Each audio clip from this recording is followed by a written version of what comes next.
नमस्कार मित्रों, एक हंस ने बताया कि चाहे भूखे मर जाना परंतु अपने पत्नी को ये राज की बात कभी मत बताना। आखिर वो कौन सा ऐसा बात है जिसे अगर आप अपने पत्नी को बता देते हैं तो दोस्तों आप मुसीबत में आ सकते हैं। ऐसी बात को कभी भी अपने पत्नी से नहीं बताना चाहिए। तो चलिए दोस्तों उस बात को इस कहानी के माध्यम से समझने का प्रयास करते हैं। आखिर हंस ने कौन सी बातें बताई है। एक बार की बात है, एक गांव में एक गरीब किसान रहा करता था। वो दिन भर मेहनत करता, उसके बावजूद भी उसके पास खाने के लिए पर्याप्त अनाज नहीं प्राप्त हो पाता। तभी एक दिन अपने पत्नी से कहता है कि लगता है कि मुझे बाहर जाना पड़ेगा कमाने के लिए, क्योंकि इस गांव में जो भी हम लोग धन अर्जित करते हैं उससे हमारा जीविका नहीं चलता है। तभी किसान की पत्नी कहती है कि ठीक कहते हैं, आपको ज़रूर जाना चाहिए। तभी वो किसान शहर कमाने के लिए चल देता है। रास्ते में बहुत बड़ा जंगल पड़ता था। तभी उस जंगल से जब वो गुजर रहा था तभी दो हंस के बच्चे के ऊपर उसका ध्यान जाता है और उसी सरोवर के आसपास एक पेड़ था, उसी पेड़ के नीचे जाकर बैठ जाता है। तभी देखता है कि उस हंस के बच्चे दो प्यारे प्यारे बैठे हुए हैं और वहीं पर एक सर्प आ रहा है उन बच्चे को खाने के लिए। यह सब देखकर मनुष्य सोचता है कि मैंने इसे देख लिया है, अगर नहीं बचाता हूँ तो सबसे बड़ा पाप मुझ पर लगेगा, और वो एक डंडा उठाता है और सर्प को मार देता है। इस तरह से मनुष्य वहीं पर बैठकर आराम करने लगता है। कुछ समय के बाद हंस आ जाते हैं और देखते हैं कि वहीं पर वो इंसान बैठा हुआ था। तभी हंस के बच्चे ने सारे कहानी बता दिया।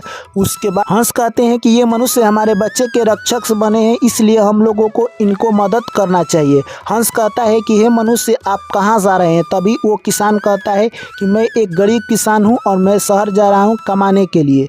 तभी हंस कहते हैं कि तुम अगर शहर जा रहे हो, हम लोग डेली मोती लाते हैं, आपको वही मोती देते रहेंगे जब तक हमारे बच्चे छोटे हैं।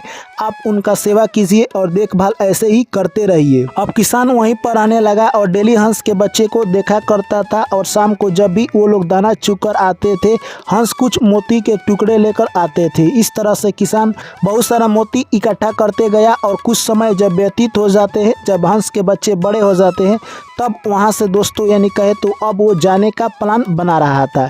इधर दोस्तों जिस राज्य में रहा करता था उसी राज्य का राजा जो कि काफ़ी बीमार हो चुका था, तभी वो एक वैद्य को बुलाता है और वैद्य से पूछता है कि मेरी इलाज क्या है। तभी वो वैद्य कहता है कि अगर आप हंस के बच्चे का मांस खाते हैं तो आप ठीक हो सकते हैं। इस तरह से दोस्तों अब हंस की यानी कहे तो चारों तरफ खोज चलने लगी। उतने में ही किसान अपने घर आ जाता है और अपने पत्नी से सारी बात बता देता है कि वो मोती कहाँ से लाता है।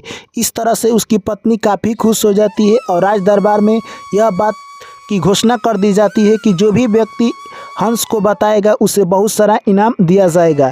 इस तरह से दोस्तों जब उसकी पत्नी बाजार जाती है तो देखती है कि हंस को लेकर बहुत सारे मंत्री यानी लोगों से पूछ रहे हैं कि कौन हंस का बच्चा लाएगा, राजा का हुक्म है। इस तरह से वो कहती है कि मेरे पति तो हंस को बहुत सारा पालन पोषण किए हैं, वो ला सकते हैं। इस तरह से जाकर मंत्री से वो बात कर लेती है और मंत्री जाकर राजा से यह सब बात बता देते हैं, और अगले दिन सिपाही आते हैं और उसके घर में जो किसान था उसको उठा कर ले जाते हैं। कहते हैं कि अगर तुम हंस के बच्चे नहीं लाते हो तो तुमको यानी कड़ी से कड़ी सज़ा दी जाएगी। इस तरह से उसकी जान अब किसान की जोखिम में आ जाता है और वो पुनः जंगल की तरफ चल देता है हंस के बच्चे को लाने के लिए।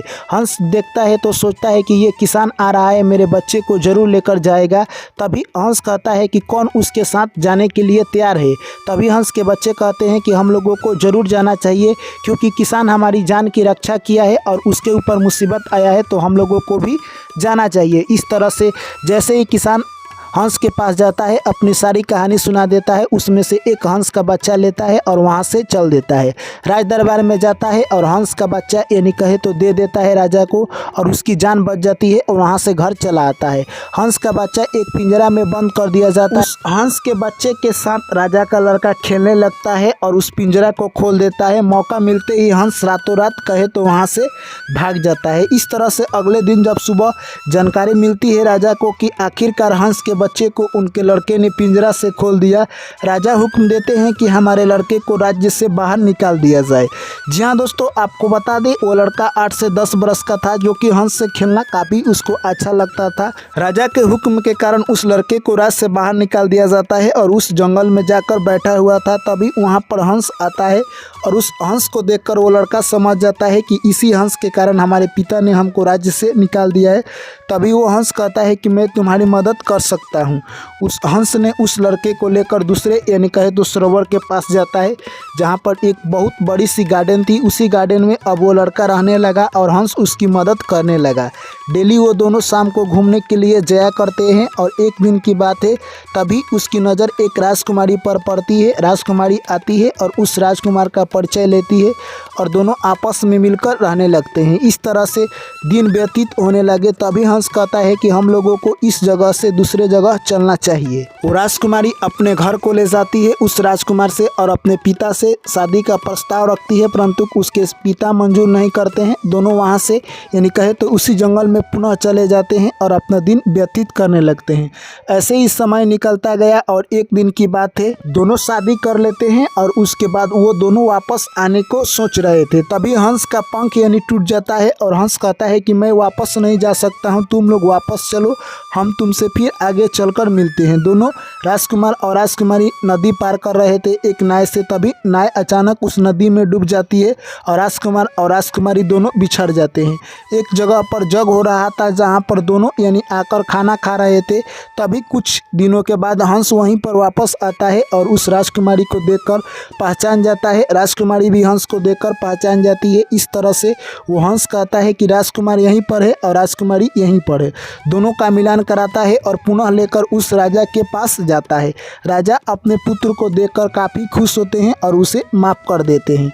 इस तरह से दोस्तों यानी कहे तो वो राजकुमार अपने घर अपने पत्नी यानी राजकुमारी को लेकर चला जाता है और खुशी खुशी अपना जीवन व्यतीत करने लगता है। दोस्तों उसके बाद यानी कहे तो किसान कहता है कि अगर मेरे पत्नी ने इन सारे बातों को उन मंत्रियों से नहीं बताई होती तो शायद यानी कहे तो राजा का लड़का के ऊपर भी मुसीबत नहीं आता और मेरे ऊपर भी मुसीबत नहीं आता, जो कि इतना सारा कष्ट हुआ है। अगर मेरी पत्नी ने इन बातों का जिक्र उस मंत्री से नहीं की होती तो आज हम लोग का जीवन बहुत सरल और आसान होता, परंतु एक बात का जिक्र करने से हमारे जीवन में इतना सारा कष्ट आ चुका है। तो दोस्तों ये कहानी आप लोगों को कैसी लगी है कमेंट करके ज़रूर बताइएगा। वीडियो अच्छी लगी है तो वीडियो को लाइक, चैनल को सब्सक्राइब। पुनः आप लोगों से मुलाकात होगी एक नई कहानी में। तब तक आप लोग मुझे दीजिए इजाज़त। सभी साथियों को मेरा प्यार भरा नमस्कार। जय श्री कृष्ण, राधे राधे।